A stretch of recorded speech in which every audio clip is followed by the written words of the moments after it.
Hello everyone. हाँ भाई,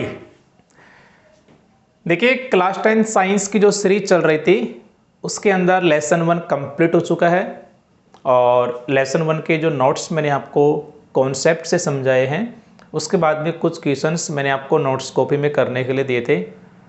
तो आई होप वो क्वेश्चन आपने कर लिए होंगे। यदि आपसे कोई क्वेश्चन नहीं होता है तो आप लोग कमेंट सेक्शन में बता देना, उन सभी क्वेश्चंस का एक सेपरेट वीडियो बना दिया जाएगा आप लोगों के लिए।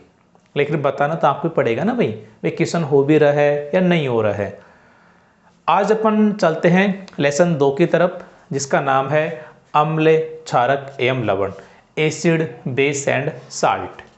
ये अपनी पहली क्लास होगी, बिल्कुल कॉन्सेप्ट से होगी। और प्रीवियस ईयर क्वेश्चंस क्यों लिखे हैं, क्योंकि आपको पता है जो अपना ऐप है उसके अंदर सभी चैप्टर्स के चैप्टर वाइज पुराने साल के क्वेश्चंस आपको मिल जाएंगे। तो वहाँ से आप लोग कोर्स परचेज कर सकते हैं, मिनिमम कॉस्ट प्राइस है ना। इतने पैसे तो आप लोग एक दिन में गोलगप्पे खाने में खर्च कर देते हैं, सिर्फ इतनी सी मिनिमम कॉस्ट प्राइस है, ज़्यादा कुछ नहीं है। बाकी देखिए सारी क्लासेज बिल्कुल कॉन्सेप्ट से एकदम ट्रिकी मेथड से यूट्यूब पर कराई जा रही है। इन सभी ये जो पढ़ाया जा रहा है, ये जो नोट्स यदि आपको चाहिए, पुराने साल के क्वेश्चन से यदि आपको चाहिए तो प्ले स्टोर पर जाना और गुरु एकेडमी एप्लीकेशन ऐप है उसको इंस्टॉल करना। वहाँ पे आपको ये कोर्स अवेलेबल होगा भाई, है ना। वहाँ पे मिल जाएंगे सारे नोट्स और PYQ क्वेश्चंस आपको मिल जाएंगे। तो चलो चलते हैं चैप्टर 2 की दुनिया की तरफ। तो आज अपनी पहली क्लास है, स्टार्ट करते हैं। हाँ भाई देखना,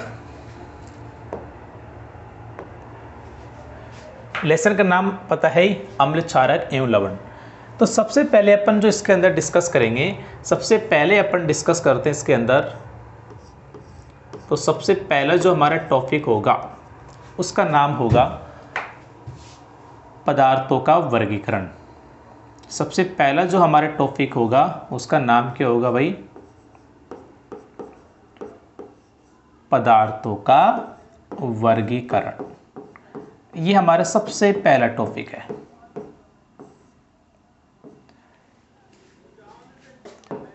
हाँ भाई, सबसे पहला टॉपिक हमारा है पदार्थों का वर्गीकरण। जरा ध्यान से देखना भाई, वर्गीकरण का मतलब क्या होता है? वर्गीकरण का मतलब ही होता है बंटवारा। क्या मतलब होता है इसका? बंटवारा करना, किसी चीज को बांटना। और देखिए किसी भी चीज को बांटने के ना, किसी भी चीज के बंटवारे करने के कुछ आधार होते हैं, कुछ पॉइंट होते हैं, उनके आधार पर बंटवारा किया जाता है। तो यहाँ पर अपन जो आधार लेंगे ना, वो आधार क्या लेंगे? वो हमारा आधार होगा स्वाद के आधार पर। जो हमारा बंटवारा होगा वो किस आधार पर होगा? स्वाद के आधार पर। तो आई थिंक ये चीज आपकी समझ में आ गई होगी, ठीक है। तो चलो, जो पहले टॉपिक हमारा है पदार्थों का वर्गीकरण, इसके अंदर आप लोग हेडिंग डाल लीजिए। इस टॉपिक के अंदर पहली हेडिंग है, जो बंटवारा होगा किस आधार पर होगा? स्वाद के आधार पर। तो यहां पे मैं लिख देता हूं, स्वाद के आधार पर।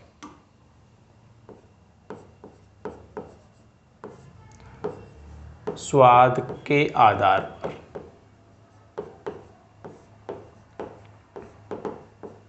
हाँ भाई, देखिए स्वाद के आधार पर, टेस्ट के आधार पर पदार्थों को 3 भागों में बांटा गया है, अम्ल, क्षारक, लवण। अब इन तीनों के बारे में हम 2-2, 3-3 बातें हैं, पहले वो डिस्कस करेंगे और फिर आगे चलेंगे, ठीक है। तो यहाँ पे लिख देता हूं मैं, स्वाद के आधार पर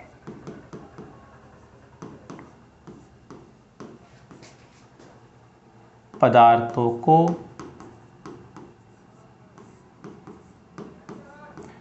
3 भागों में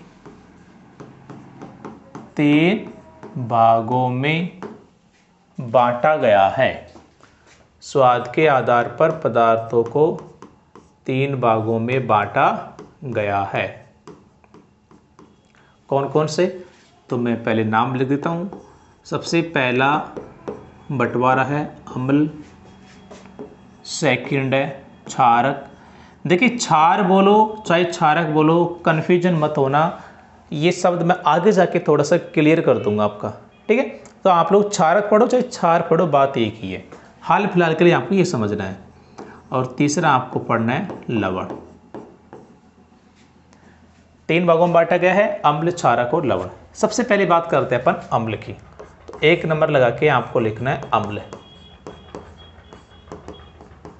हाँ भाई देखो, अम्ल स्वाद में कैसे होते हैं, लिखते जाओ पॉइंट बना के। इसका पहला पॉइंट क्या है, अम्ल स्वाद में खट्टे होते हैं। दुनिया जानती है भाई, तो आप भी जान लो, अम्ल स्वाद में खट्टे होते हैं, पहला पॉइंट। दूसरा पॉइंट, अम्ल जो होते हैं नीले लिटमस को, अम्ल नीले लिटमस को लाल रंग में, पूरा लिखो ये लाल लिटमस में, लाल लिटमस में बदल देते हैं, लाल लिटमस में बदल देते हैं। क्लियर है भाई। एक लाइन और लिखते हैं इसके अंदर, अम्लों की प्रकृति संक्षारक होती है। संक्षारक का मतलब होता है कि ये धातुओं को नष्ट करती है। जब कोई धातु अम्ल के संपर्क में आएगी ना तो संचारित होने लगेगी, नष्ट होने लगेगी। जो आपने लेसन 1 के लास्ट वीडियो में पढ़ा था संचारण, उसी की बात कर रहे हैं। तो अम्लों की प्रकृति संचारक होती है।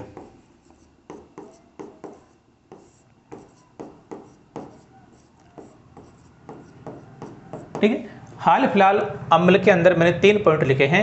अम्ल स्वाद में खट्टे होते हैं, अम्ल नीले लिटमस को लाल लिटमस में बदल देते हैं, अम्लों की प्रकृति संचारक होती है। सेम चीजें हम क्षारक में पढ़ेंगे और सेम भी बातें हम लवण में पढ़ेंगे, तो याद होना बिल्कुल आसान रहेगा। देखिए यहाँ पे जो आपने लिखा है ना कि अम्ल नीले लिटमस को लाल लिटमस में या लाल रंग में बदल देते हैं, इसको देखो याद करने का एक सिंपल सा तरीका है। इसकी एक ट्रिक है भाई वो ट्रिक क्या है, मैं एक नाम लिख रहा हूं अनिल। क्या नाम लिखा है मैंने, अनिल। तो देखो ऐसे तो हो जाएगा अम्ल, नी से नीला, ले से लाल, यानी जो अम्ल होता है वो नीले को लाल में चेंज करता है। तो अनिल नाम से आप लोग इस लाइन को याद रख सकते हैं, ऐसे अम्ल, नी से नीला, ले से लाल, यानी अम्ल नीले लिटमस को लाल लिटमस में बदल देते हैं। क्लियर है भाई।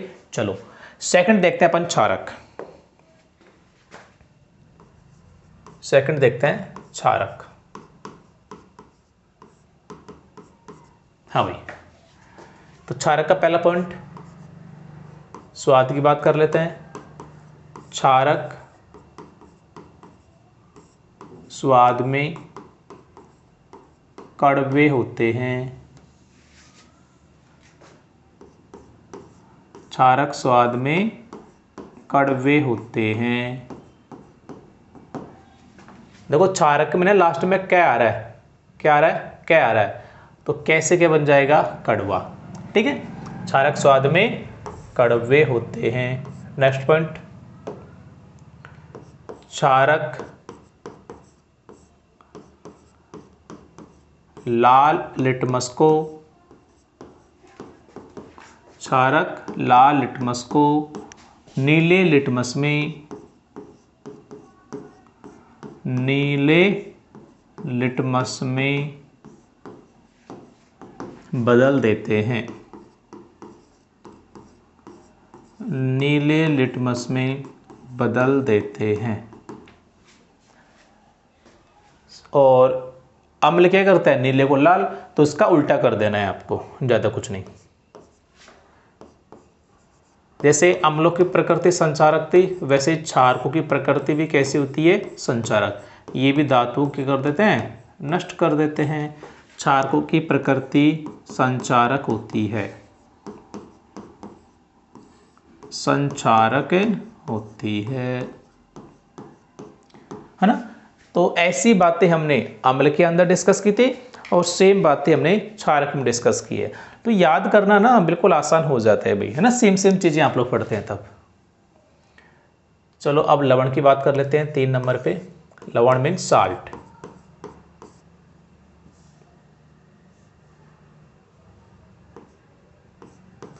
हाँ, लवण कैसे बनेगा तो सुनो भाई, पहले तो स्वाद की बात कर लेते हैं।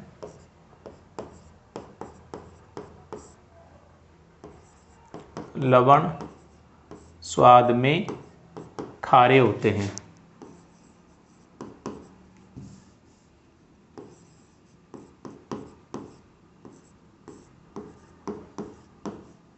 लवण स्वाद में खारे होते हैं।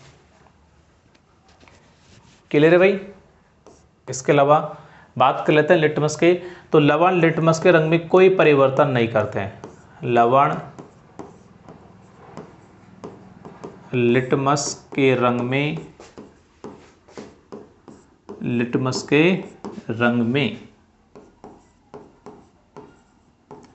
कोई परिवर्तन नहीं करते हैं। कोई परिवर्तन नहीं करते हैं। प्रकृति की बात करते हैं तो लवण उदासीन प्रकृति के होते हैं। अभी डिस्कस करूंगा ऐसा क्यों लिख रहा हूं मैं, एक बार आप लोग सुनना भाई। लवण उदासीन प्रकृति के होते हैं। लवण उदासीन प्रकृति के होते हैं, इसलिए लिटमस के रंग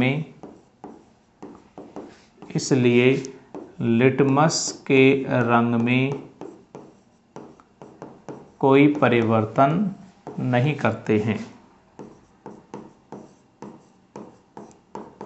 कोई परिवर्तन नहीं करते हैं। देखो लिटमस क्या है क्या नहीं है कंफ्यूज मत होना, अभी धीरे धीरे आगे चीज़ें क्लियर होती जाएगी। जैसे जैसे हम चैप्टर में आगे बढ़ते जाएंगे सारी चीज़ें ना क्लियर होती जाएगी। क्या होता है लिटमस ना, वो सारी चीज़ें आपको मैं बताऊंगा भाई, तो टेंशन ना लीजिएगा। हाँ भाई, तो लवण स्वाद में खारे होते हैं, जैसे ये अम्ल स्वाद में खट्टे होते हैं, क्षारक कड़वे होते हैं, लवण खारे होते हैं।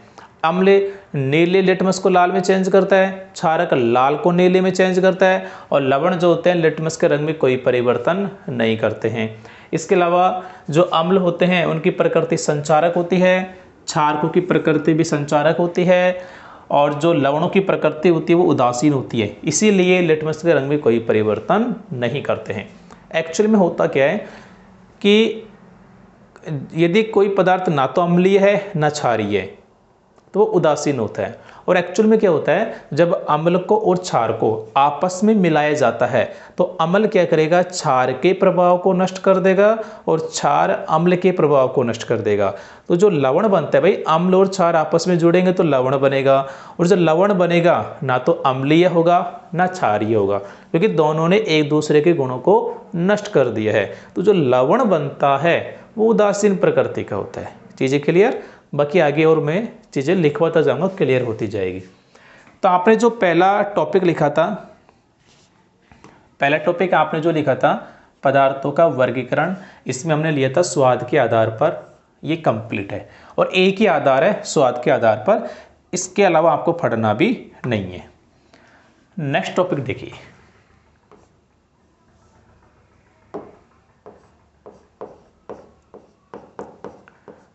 न्यू टॉपिक है हमारा, अपन देखते हैं परिभाषाएं। अपन देखते हैं भाई परिभाषाएं किसकी, अम्ल की, क्षार की और लवण की।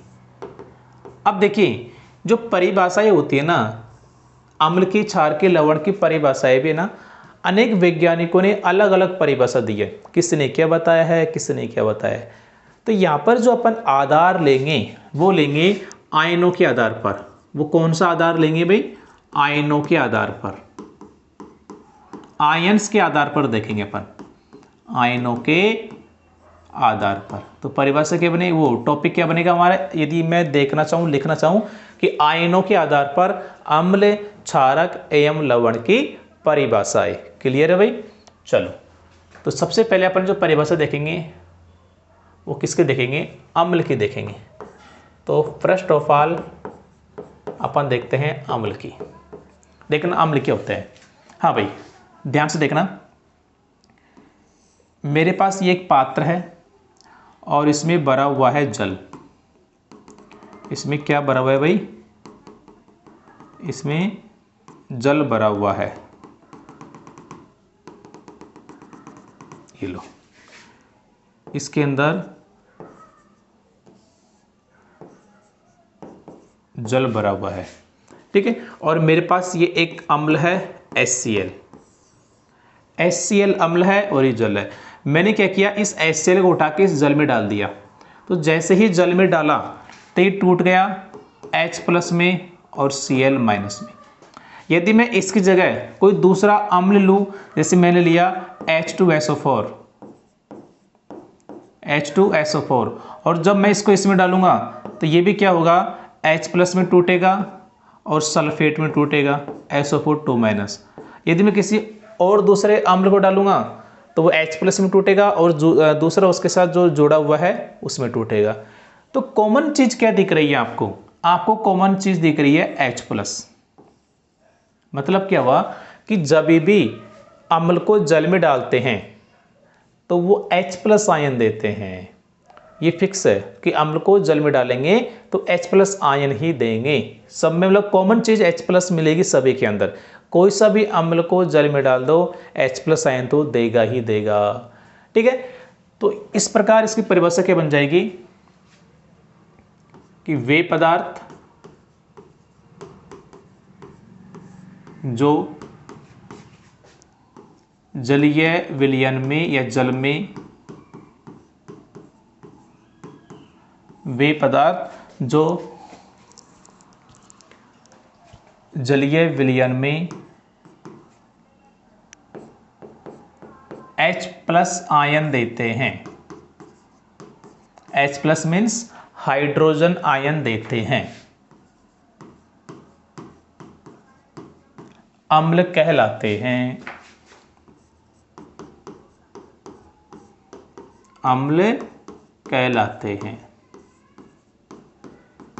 जैसा आपने ये देखा है, ठीक है। ये पात्र है जिसमें जल भरा हुआ है और इसके अंदर मैंने HCl डाला तो ये H+ Cl- में टूट गया। सल्फ्यूरिक अम्ल डाला तो ये भी H+ और सल्फेट SO4 2- में टूट गया।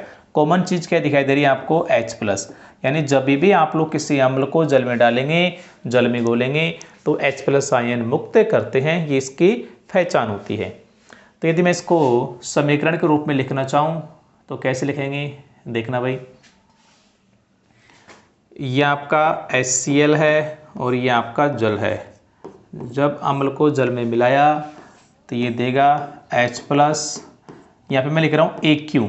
क्यों लिखा है ये चीज़ें आगे डिस्कस करूँगा अभी, ठीक है। Plus Cl- AQ। AQ का मतलब जल में घुला हुआ है और जल में ही होता है भाई जल में कोई चीज़ घुली होती है तो हम उसको क्या बोलते हैं? AQ बोलते हैं। अरे बोलते हैं ना, तो वही AQ है ये। हाँ, अब बात करते हैं क्षार की। सेकंड नंबर पर क्षार की या क्षारक की बात कर लेते हैं। हाँ भाई, देखना क्षारक के बारे में देखना। ये एक पात्र है जिसमें जल भरा हुआ है भाई।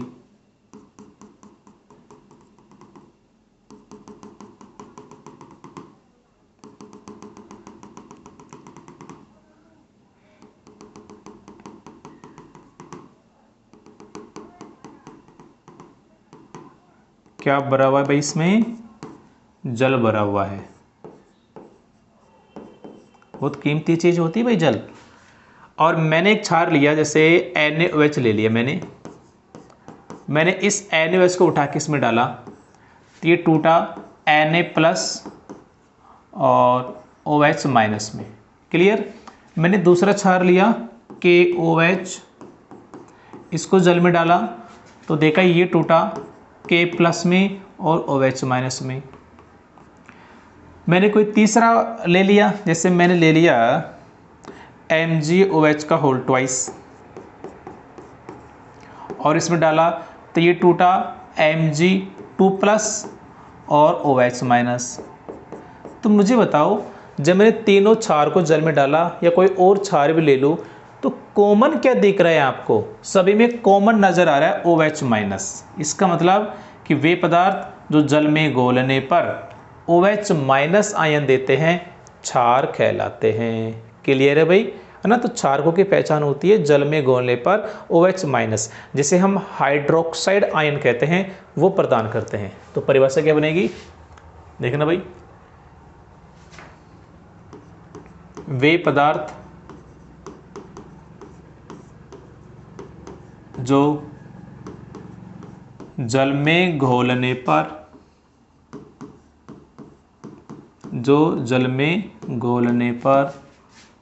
OH माइनस आयन, जिसको हम बोलते हैं हाइड्रोक्साइड आयन,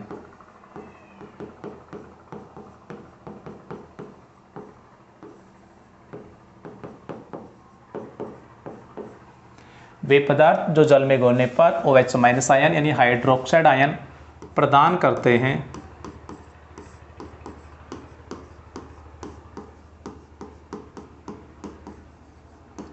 क्षार कहलाते हैं। क्लियर है भाई? आपकी नज़रों के सामने है, देख सकते हैं। यदि इसका समीकरण लिखा जाए तो समीकरण कैसे लिखेंगे, देखना। जैसे ये क्षार है NaOH और इसको आप लोग जल में घोल रहे हैं, तो ये देगा Na प्लस ना, एक ही होगा ये AQ plus OH minus. Clear है भाई? ये हो गई क्षार। एक मिनट मैं कैमरे में देख लेता हूँ, विजिबिलिटी वगैरह ठीक चल रहा है ना अपना? जी, एकदम प्रॉपर है, नो प्रॉब्लम। हाँ, तो ये अम्ल की परिभाषा हो गई आयनों के आधार पर, क्षार की परिभाषा हो गई। तो अम्ल तो कैसे आयन देते हैं? H प्लस आयन यानी हाइड्रोजन आयन देते हैं। क्षारक कैसे आयन देंगे? OH minus, that means hydroxide ion. अब बात कर लेते हैं लवण की। तो लवण तो देखो कोई आयन तो देते नहीं है, केवल अपन इसकी यहाँ पे नॉर्मल जो परिभाषा होती है वो डिस्कस कर लेते हैं। तो देखिए लवण क्या होता है, जब अम्ल को और क्षार को आपस में मिलाया जाता है तो जल बनेगा और जल के अतिरिक्त एक पदार्थ और बनता है, उसे ही हम लवण कहते हैं। ठीक है, तो परिभाषा क्या बनेगी, जब अम्ल व क्षार की परस्पर अभिक्रिया करवाई जाती है, परस्पर अभिक्रिया करवाई जाती है, जब अम्ल व क्षार की परस्पर अभिक्रिया करवाई जाती है तो यहाँ पे लिखते हैं अपन, तो जल के अतिरिक्त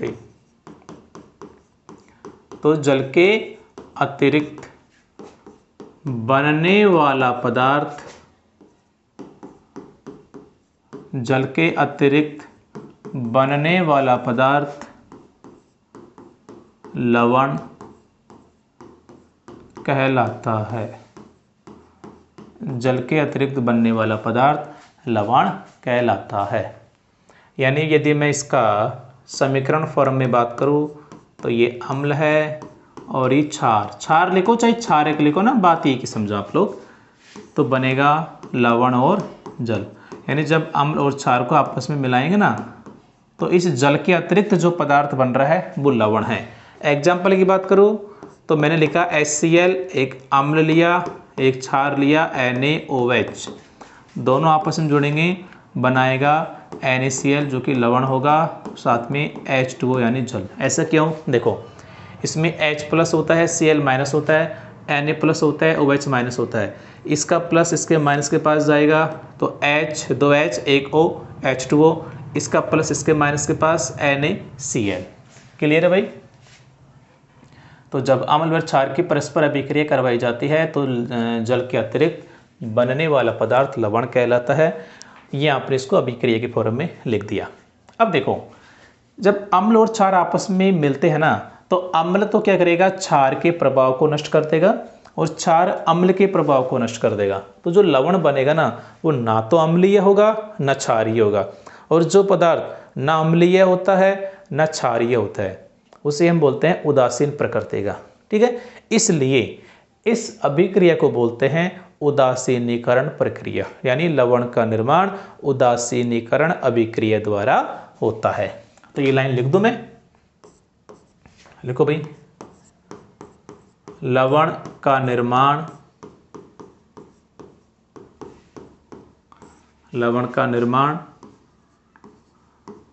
उदासीनीकरण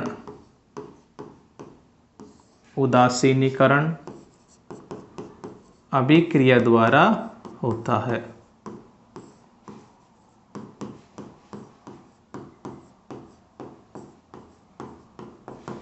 लवण का निर्माण उदासीनीकरण अभिक्रिया द्वारा होता है। तो ये आयनों के आधार पर परिभाषा हो गई, और इसके अलावा कोई आधार अपन देखेंगे नहीं, केवल आयनों के आधार पर ही परिभाषा देखेंगे। ठीक है भाई, न्यू टॉपिक पर चलते हैं अपन। नया टॉपिक है आपका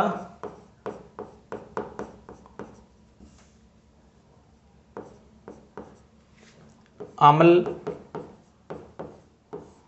क्षारक व लवणों के प्रकार। अम्ल क्षारक व लवणों के प्रकार, इनके टाइप्स देख लेते हैं भाई।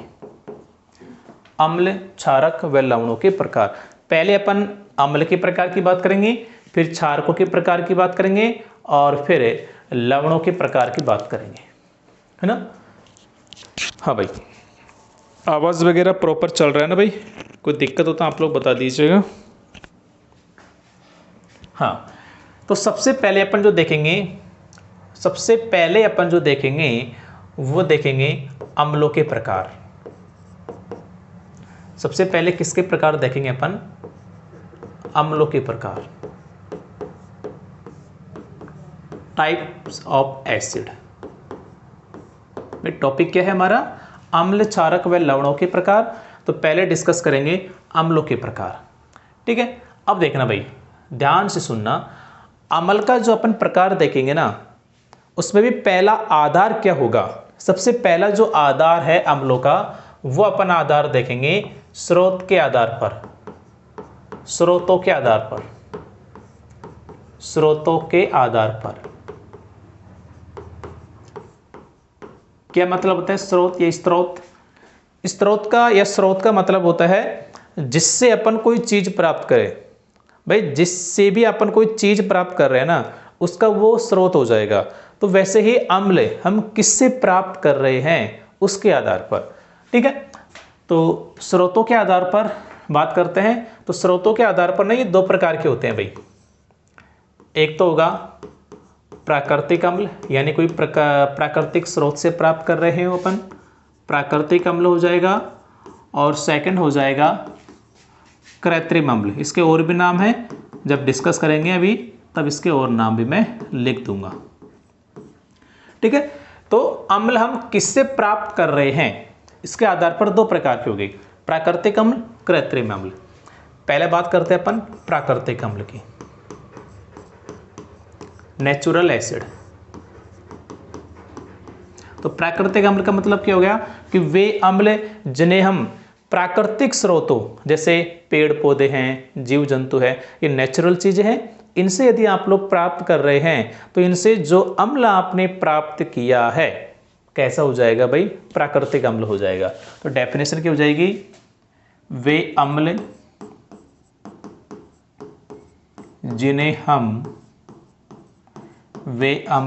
हम विभिन्न प्राकृतिक स्रोतों जिन्हें हम विभिन्न प्राकृतिक स्रोतों, वे अम्ल जिन्हें हम विभिन्न प्राकृतिक स्रोतों से प्राप्त, विभिन्न प्राकृतिक स्रोतों जैसे नाम लिख दो उनके, विभिन्न प्राकृतिक स्रोतों जैसे पेड़ पौधे एवं जीव जंतुओं से प्राप्त करते हैं, एवं जीव जंतुओं से प्राप्त करते हैं। वे अम्ल जिन्हें हम विभिन्न प्राकृतिक स्रोतों जैसे पेड़ पौधे एवं जीव जंतु से प्राप्त करते हैं प्राकृतिक अम्ल कहलाते हैं। प्राकृतिक अम्ल कहलाते हैं।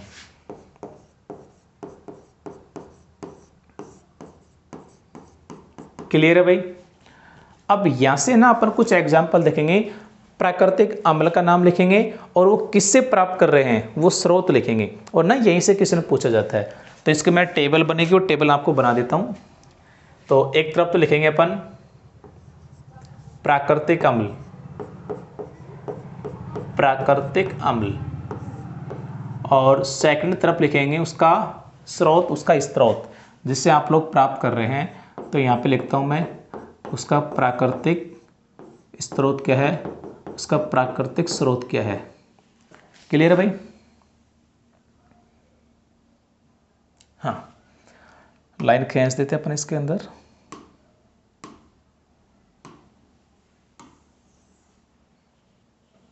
जी देखना भाई, तो सबसे पहले अपन जो बात करेंगे, पहला जो अम्ल होगा वो हमारा होगा एसिटिक अम्ल। सबसे पहला अम्ल बात करेंगे हम एसिटिक अम्ल, ये प्राकृतिक अम्ल होता है। सेकंड नंबर पर अपन जो बात करेंगे वो करेंगे सिट्रिक अम्ल की। कौन से अम्ल की भाई? सिट्रिक अम्ल की। तीसरे नंबर पर अपन जो बात करेंगे वो करेंगे टार्ट्रिक अम्ल की। कौन से अम्ल की? टार्ट्रिक अम्ल। 4 नंबर पर अपन बात करेंगे ऑक्सैलिक अम्ल। ऑक्सैलिक या ऑक्सैलिक बात एक ही है। 5 नंबर पर अपन बात करेंगे लैक्टिक अम्ल। कौन सा अम्ल भाई?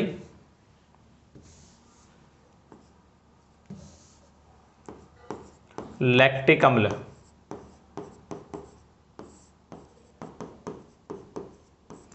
और छठे नंबर पर अपन बात करेंगे मेथेनोइक अम्ल।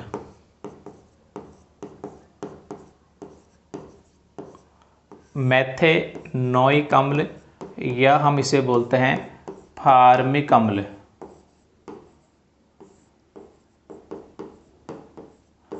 मेथेनोइक अम्ल या फार्मिक अम्ल। तो सबसे पहले अपन देख लेते हैं कि एसिटिक अम्ल किससे प्राप्त होता है, फिर सिट्रिक किससे होगा, टार्ट्रिक किससे होगा, ऑक्सैलिक किससे होगा, और लैक्टिक किससे होगा, और ये किससे होगा। तो जो एसिटिक अम्ल होता है ये प्राप्त होता है सिरका से। जो सिरका होता है, विनेगर होता है, रसोई घर में मिल जाएगा भाई, उससे प्राप्त होता है। सिट्रिक अम्ल जो नींबू है ना, संतरा है, इनके अंदर होता है, जनरली खट्टे पदार्थों के अंदर। टार्ट्रिक अम्ल जो होगा वो इमली के अंदर होता है, इमली से प्राप्त होता है। ऑक्सैलिक अम्ल टमाटर से प्राप्त होता है भाई, है ना। लैक्टिक अम्ल दही, ये बोल सकते हैं अपन दूध, है ना, ये कहीं कहीं पर खट्टा दूध भी लिखा होता है, तो उसका मतलब ही वही है ना, खट्टा दूध। इसके अलावा मेथोनिक अम्ल या फार्मिक अम्ल, दोनों नाम इसी के भाई। ये एक तो चींटी के डंक में होता है, चींटी का डंक उसे प्राप्त होता है। इसके अलावा एक प्लांट होता है जिसका नाम है नेटल, तो उसके डंक में भी होता है ये नेटल का डंक, बताऊंगा भी क्या होता है ना। इसके अलावा जो मधुमक्खी होती है और भी जो कीट वगैरह होते हैं ना, जनरली उन सब के अंदर मेथोनिक अम्ल या फार्मिक अम्ल पाए जाते हैं भाई। तो ये सारे प्राकृतिक अम्ल है और ये प्राकृतिक स्रोत है जो कि नेचुरल चीज़ें हैं, उनसे प्राप्त हो रहा है।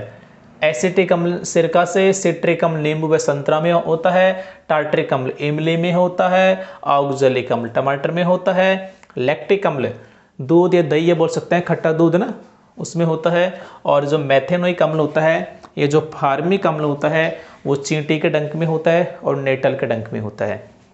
ये नेटल है ना, एक प्लांट है भाई ना, तो ये सारी चीज़ें आपको याद रखनी है। ठीक है भाई, देखो नेटल के बारे में थोड़ी सी बात सुन लो। जैसे आप लोग पर्वतों पे चढ़ोगे ना, तो कुछ जगह क्या होता है, कुछ ऐसे प्लांट होते हैं, ज़्यादा बड़े नहीं छोटे होते हैं, यदि उनमें ना कांटे होते हैं, यदि वो कांटे आपके स्किन पे लग जाए तो आपको ना वहाँ पे जलन या दर्द का अनुभव होता है। एक्चुअल में उनके कांटों में ये वाला अम्ल होता है, मेथेनोइक या फार्मिक। और मज़े की बात आपको बताऊं, इसी प्लांट के नीचे एक प्लांट और होता है, उसका नाम है डॉक। क्या नाम उसका? डॉक। आप लोग जानते हो अम्ल के प्रभाव को क्षार नष्ट करता है, क्षार के प्रभाव को अम्ल नष्ट करता है। तो इस नेटल के डंक में अम्ल है, और इसी प्लांट के नीचे एक छोटा प्लांट होता है जिसका नाम है डॉक। इसकी जो पत्तियां होती है वो क्षारीय होती है। तो यदि इसका डंक आपके लग जाए तो इस पेड़ की पत्ती को तोड़ो और वहाँ पे लगा दो, आपका जलन, आपका दर्द क्या हो जाएगा? मिट जाएगा, क्योंकि इसके डंक में अम्ल था, इसमें क्षार है, उसको क्या कर देगा? उदासीन कर देगा। तो इस डॉक के बारे में लिख लेते हैं अपन ने नोट डाल के कि डॉक नामक पादप की प्रकृति कैसी होती है? क्षारीय होती है। तो मैं यहीं पर लगा दूं कि नोट, चलो यहीं पर लगा देते हैं नोट, जगह भी है तो नोट डाल के ये बात मैं यहाँ पे लिख देता हूँ। डॉक नामक पादप की प्रकृति क्षारीय होती है। क्षारीय, क्लियर है भाई? तो स्रोतों के आधार पर पहला था प्राकृतिक अम्ल, वो कंप्लीट हो चुका है। सेकंड बात करते हैं अपन, आप लोग देख लीजिए, अपन ने 2 लिखा था, प्राकृतिक अम्ल जो कि कंप्लीट हो गया है, सेकंड है कृत्रिम अम्ल, इसके बारे में बात करते हैं। देख लेता हूँ भाई, वीडियो ज़्यादा लॉन्ग नहीं होना चाहिए ना, ज़्यादा लंबे बन जाते हैं ना तो फिर बच्चों को, हाँ चलो ज़्यादा कुछ नहीं। सेकंड देखते हैं अपन इसका, कृत्रिम अम्ल। हाँ भाई 2 नंबर लगाओ। ओहो, अपन रोमन संख्या में लिखते आ रहे हैं ना भाई? हाँ ठीक है। सेकंड है कृत्रिम अम्ल, या हम इन्हें बोल सकते हैं मानव निर्मित अम्ल, बोल सकते हैं ना भाई, क्योंकि इंसान बना रहा है। या देखो, कृत्रिम इंसान बना रहा है इसलिए, तो मानव निर्मित इसलिए होगा। और जो इंसान बनाएगा ना, वो किसके द्वारा बनाएगा? खनिज, कुछ खनिज होते हैं उनके द्वारा बनाएगा, तो इसे हम खनिज अम्ल भी कहते हैं, इसे संश्लेषित अम्ल भी कहते हैं। संश्लेषित अम्ल, संश्लेषित का मतलब होता है निर्माण करना, और इसे हम सिंथेटिक अम्ल भी कहते हैं। संश्लेषित को इंग्लिश में सिंथेटिक बोलते हैं भाई, सिंथेटिक अम्ल, सिंथेटिक एसिड। हाँ, तो ये इतने सारे नाम है इसके, कृत्रिम अम्ल, मानव निर्मित अम्ल, खनिज अम्ल, संश्लेषित अम्ल या सिंथेटिक अम्ल। तो परिभाषा क्या बनेगी कि वे अम्ल जिन्हें विभिन्न खनिजों के द्वारा प्रयोगशाला में तैयार किए जाते हैं खनिज अम्ल कहलाएंगे, कृत्रिम अम्ल कहलाएंगे। तो परिभाषा लिख देते हैं इसकी, वे अम्ल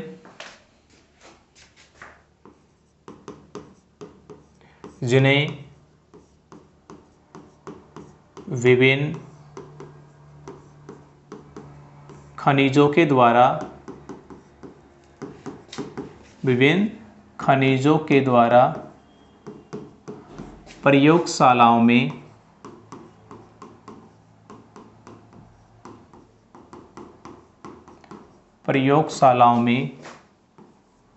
तैयार किए जाते हैं या बनाए जाते हैं। वे अम्ल जिन्हें विभिन्न खनिजों के द्वारा प्रयोगशालाओं में तैयार किए जाते हैं,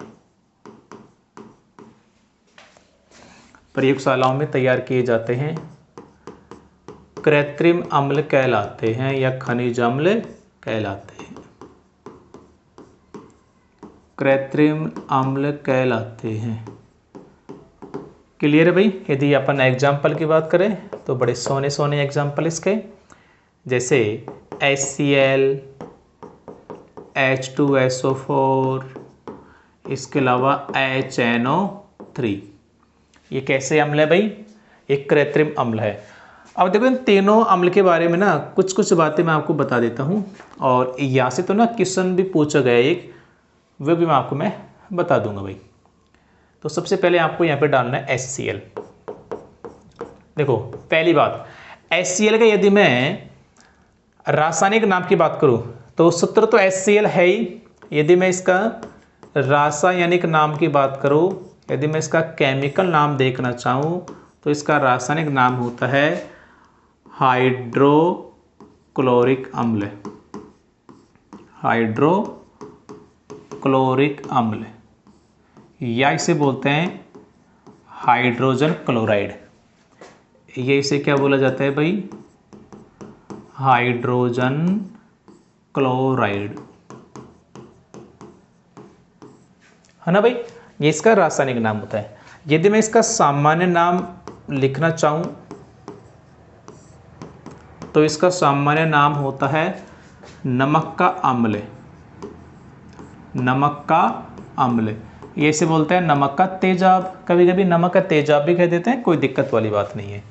ये HCl के बारे में आपको लिखना है। फिर मैं बात कर लेता हूँ थोड़ा सा, पहले HNO3 की बात कर लेते हैं पहले। HNO3,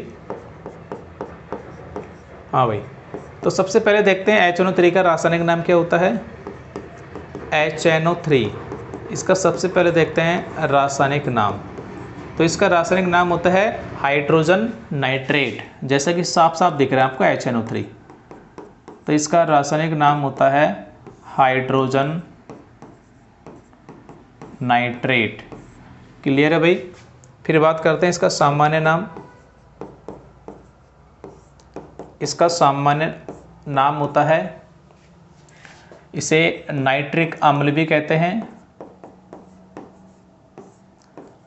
नाइट्रिक अम्ल, या इसे ना सोरे का अम्ल भी कहते हैं या सोरे का तेजाब भी कहते हैं। सोरे का अम्ल या सोरे का तेजाब। याद रखने का सिंपल सा तरीका, देखो नाइट्रिक में शब्द आ रहा है नाइट, और नाइट को ना शोर नहीं करना चाहिए, चुपचाप सो जाना चाहिए, है ना। नाइट को शोर नहीं करना चाहिए, तो सोरे का अम्ल। अब बात कर लेते हैं H2SO4 की।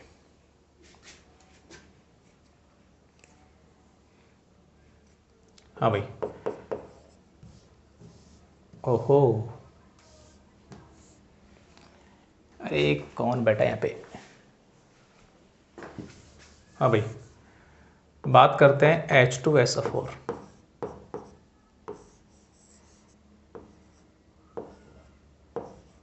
H2SO4, तो सबसे पहले बात करते हैं इसका रासायनिक नाम।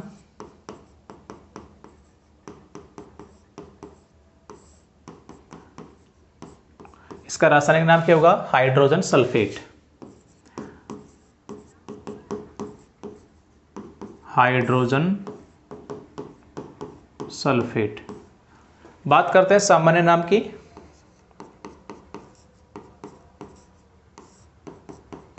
तो सामान्य नाम में सबसे पहले देखो इसको बोलते हैं गंधक का अम्ल।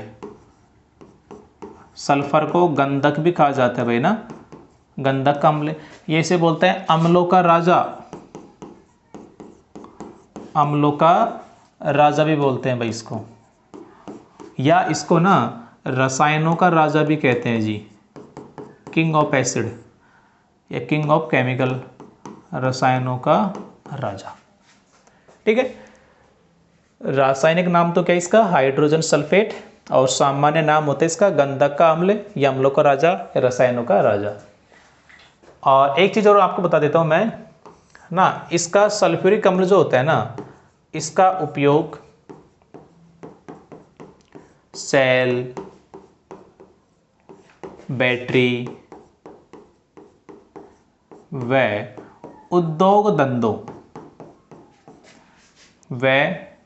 उद्योग धंधों में किया जाता है। उद्योग धंधों में किया जाता है। इस पॉइंट से ना एक बार क्वेश्चन पूछा गया था। भाई मुझे एक बात ये बताओ, यदि ना कहीं पर ज़्यादा सल्फ्यूरिक अम्ल यूज हो रहा है तो कहीं ना कहीं इसका मतलब ये नहीं होगा क्या कि उस देश के अंदर उद्योग धंधे ज़्यादा हैं, फैक्ट्रियाँ ज़्यादा है? होगा नहीं होगा? बिल्कुल होगा। तो क्वेश्चन आया था कि किसी देश की औद्योगिक प्रगति की दर को किस एसिड के आधार पर अपन मापेंगे? तो सल्फ्यूरिक अम्ल के आधार पर। ठीक है, क्योंकि उद्योग धंधों में इसका यूज किया जाता है। तो सल्फ्यूरिक अम्ल के उपयोग की खपत के आधार पर हम किसी देश के औद्योगिक दृष्टि की दर को समझ सकते हैं, जान सकते हैं। तो ये बात भी मैं यहाँ पे नोट डाल के लिख देता हूँ भाई।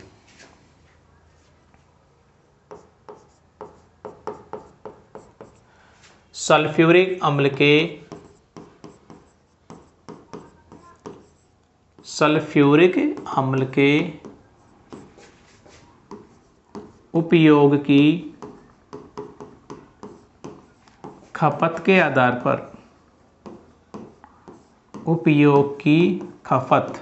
उपयोग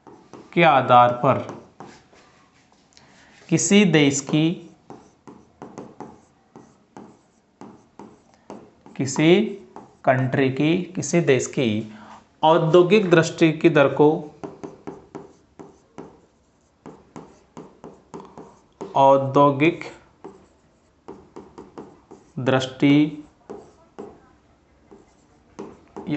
प्रगति लिखो ना, बेस्ट रहेगा। औद्योगिक प्रगति की दर को मापा जा सकता है या मापा जाता है ना भाई। सल्फ्यूरिक अम्ल के उपयोग की खपत के आधार पर किसी देश की औद्योगिक प्रगति की दर को मापा जाता है। भाई ज़्यादा सल्फ्यूरिक अम्ल यूज हो रहा है, दैट मीन्स उसके अंदर जो इंडस्ट्री एरिया है, जो कल कारखाने हैं, जो फैक्ट्रियां हैं, वो ज़्यादा है। क्लियर है भाई? तो हम इस प्रकार से उसकी औद्योगिक प्रगति की दर को समझ सकते हैं, जान सकते हैं। तो ये आपका हो गया अम्लों का जो प्रकार था। पहला प्रकार था स्रोतों के आधार पर, प्राकृतिक अम्ल, कृत्रिम अम्ल। सेकंड जो आधार देखेंगे अम्ल का, वो देखेंगे प्रबलता के आधार पर। प्रबलता का मतलब होता है मजबूती, कौन ज़्यादा प्रबल है, कौन कमज़ोर है। तो मजबूत को तो प्रबल बोल देते हैं और कमज़ोर को दुर्बल बोल देते हैं। ठीक है, तो सेकंड जो अपन इसका आधार होगा बांटने का, एक बार मैं आपको वापस बता देता हूँ भाई कैसे कैसे अपन चल रहे हैं। देखो, सबसे पहले अपन अम्ल के बारे में बात कर रहे हैं, अम्लों का प्रकार। इसमें पहला था स्रोतों के आधार पर, दो गए प्राकृतिक, कृत्रिम। अब सेकंड जो आधार देखेंगे वो देखेंगे प्रबलता के आधार पर, और उस आधार पर भी दो होंगे, प्रबल अम्ल, दुर्बल अम्ल। ठीक है भाई? तो सेकंड है अपना प्रबलता के आधार पर।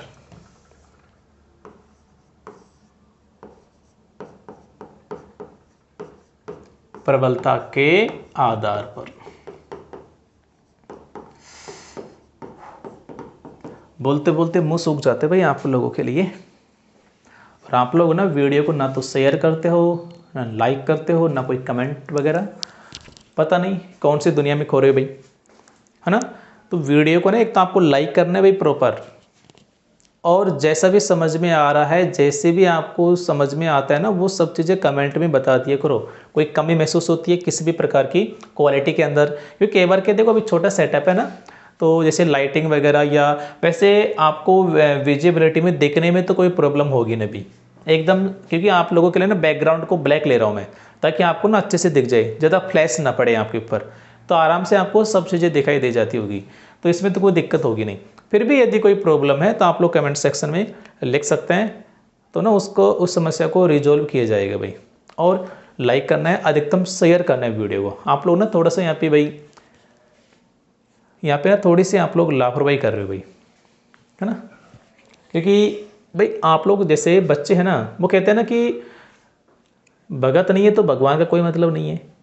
वैसे बच्चे नहीं हैं, स्टूडेंट्स नहीं है तो टीचर का कोई मतलब नहीं है, क्योंकि भाई टीचर पढ़ाएगा किसको? स्टूडेंट तो होना चाहिए ना। तो स्टूडेंट को ना आप लोग जोड़ेंगे, अधिक से अधिक बच्चों को गेन करो, अपने प्लेटफॉर्म तक पहुंचाओ, उन्हें बताओ भाई इतनी चीज़ें बिल्कुल कॉन्सेप्ट से फ्री ऑफ कॉस्ट बताया जा रहा है, सिखाई जा रही है, तो कितनी अच्छी बात है भाई। और आप लोगों के लिए देखो 3-3.5 महीने हैं, अप्रैल मई जून, आप चाहो तो 3 महीने के अंदर 10th की साइंस को कंप्लीट कर सकते हैं हमारे साथ। तो जुलाई में जैसे आप लोग एंटर लोगे ना नेक्स्ट क्लास 10th में, तो आपको ना काफ़ी सारा बर्डन कम होगा, क्योंकि साइंस आपको पहले से क्लियर रहेगी। सिर्फ हमारे साथ आपको डेली प्रैक्टिस करते जाना है, बाकी और कुछ नहीं। जैसे ही सिलेबस कंप्लीट होगा ना, अपन लेसन वाइज पुराने साल के क्वेश्चंस देखेंगे। पहले तो मैं आपको सारे कॉन्सेप्ट सिखा रहा हूँ, कॉन्सेप्ट सिखाने के बाद में जैसे अपना कंप्लीट सिलेबस हो जाएगा, हर लेसन के पुराने साल के क्वेश्चंस भी डिस्कस करेंगे अपन, ठीक है भाई। तो बने रहना आपको हमारे साथ। हाँ भाई, प्रबलता के आधार पर देखो, प्रबलता का मतलब होता है मजबूती। अब अम्ल की मजबूती का पता कैसे लगेगा, तो आप लोग जानते हो जो अम्ल होता है ना, वो H+ आयन देते हैं जल के अंदर। तो यदि जैसे मैंने यहाँ पे 2 अम्ल लिखा A और B, इसको भी मैंने जल में घोला और इसको भी मैंने जल में घोला, तो इसने तो क्या किया 50 H+ आयन दिए भाई, और इसने 20 H+ आयन दिए। तो दोनों H+ आयन दे रहे हैं, यानी दोनों अम्ल है, लेकिन ये ज़्यादा दे रहा है, यानी ये मजबूत है। ये कैसा अम्ल है? मजबूत है। और ये कम दे रहा है, यानी ये कमज़ोर है।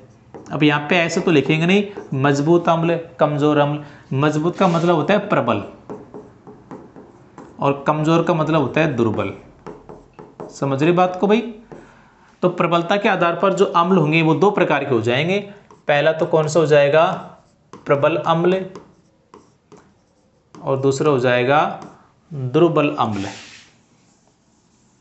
पहला तो प्रबल अम्ल और दूसरा दुर्बल अम्ल।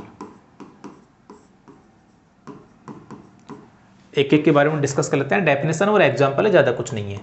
सबसे पहले लिखो प्रबल अम्ल।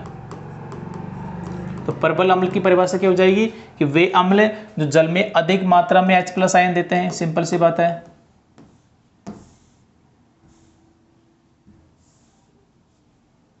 वे अम्ल जो जल में या जलीय विलयन में अधिक मात्रा में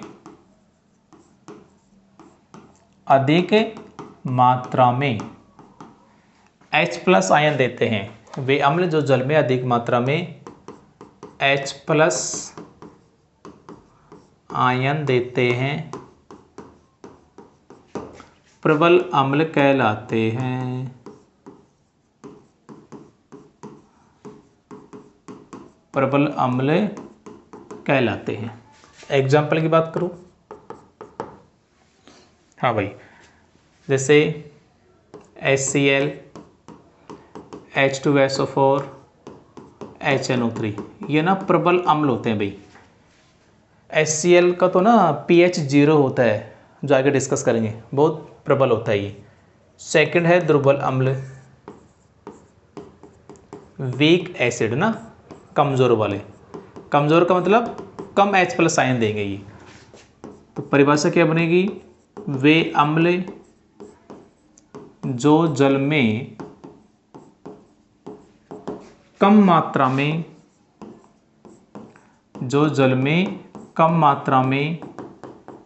H+ आयन देते हैं। कम मात्रा में H+ आयन देते हैं, दुर्बल अम्ल कहलाते हैं। दुर्बल अम्ल कहलाते हैं। एग्जाम्पल की बात करें तो इसका एग्जाम्पल एसिटिक अम्ल, जिसका सूत्र होता है CH3COOH। इसके अलावा मैथेनोइक अम्ल, जिसे हम फार्मिक अम्ल भी कहते हैं, मैथेनोइक अम्ल, जिसका सूत्र होता है HCOOH। और एक होता है हाइड्रोजन कार्बोनेट। एक बार क्वेश्चन में आया था भाई, पेपर में आया था ये, वैसे आपकी बुक में सीधा नहीं है, पेपर में आया था ये। इसका सूत्र होता है H2CO3। तो ये सारे कौन से अम्ल है भाई, ये सारे हैं दुर्बल अम्ल। तो ये अम्ल जो एसिटिक अम्ल है CH3COOH, मैथेनोइक अम्ल HCOOH और हाइड्रोजन कार्बोनेट H2CO3, ये तीन है भाई ना, एक मिनट, H2CO3 हाइड्रोजन कार्बोनेट, ये दुर्बल अम्ल होते हैं। तो जो टॉपिक अपना चल रहा था, एक चीज और भाई आपको बताऊं मैं, देखो आपने ये जो पढ़ा है ना, स्रोत के आधार पर प्राकृतिक अम्ल और सेकंड है कृत्रिम। तो जो प्राकृतिक के उदाहरण हैं, प्राकृतिक अम्ल जो आपने लिखा है इसके उदाहरण तो दुर्बल के अंदर लिख देना, और जो कृत्रिम अम्ल पढ़ा है उसके उदाहरण प्रबल अम्ल में लिख देना। तो वहां पे याद हो गए, मतलब यहां पर भी याद हो गए। प्राकृतिक अम्ल के उदाहरण यानी फर्स्ट में प्राकृतिक तो सेकंड दुर्बल के अंदर, सेकंड का जो कृत्रिम अम्ल थे वो फर्स्ट यानी प्रबल अम्ल के उदाहरण हो जाएंगे। क्लियर भाई? तो अब देखिए जो टॉपिक अपना चल रहा था अम्ल क्षारक व लवणों के प्रकार, जिसमें पहले डिस्कस कर रहे हैं अम्लों के प्रकार। इसमें पहले स्रोतों के आधार पर दो हो गए, प्राकृतिक और कृत्रिम, और प्रबलता के आधार पर हो गए प्रबल अम्ल दुर्बल अम्ल। तो अम्ल कंप्लीट है, अम्लों का प्रकार कंप्लीट है। नेक्स्ट वीडियो में अपन क्षारकों के प्रकार देखेंगे और फिर लवणों के प्रकार देखेंगे, फिर नए टॉपिक लेंगे। क्लियर है भाई? तो पुनः मैं वही बात कहूँगा आपसे, वापस से रिकॉल कर रहा हूँ, वीडियो को ना अधिकतम शेयर करना है भाई। आप लोगों के लिए यहाँ पे घंटे पर खड़े रहते हैं, मुंह सूख जाता है ना, कंटिन्यू लगे रहते हैं, खोपड़ी पचाते हैं, तो भाई थोड़ा सा देखो आपका भी फर्ज बनता है वीडियो को ना अधिकतम शेयर करना है, अधिकतम बच्चों तक पहुंचाना है। तो वीडियो कैसे लगा लाइक करके बताना है और अधिकतम शेयर करना है, कमेंट भी करना है। Thank you.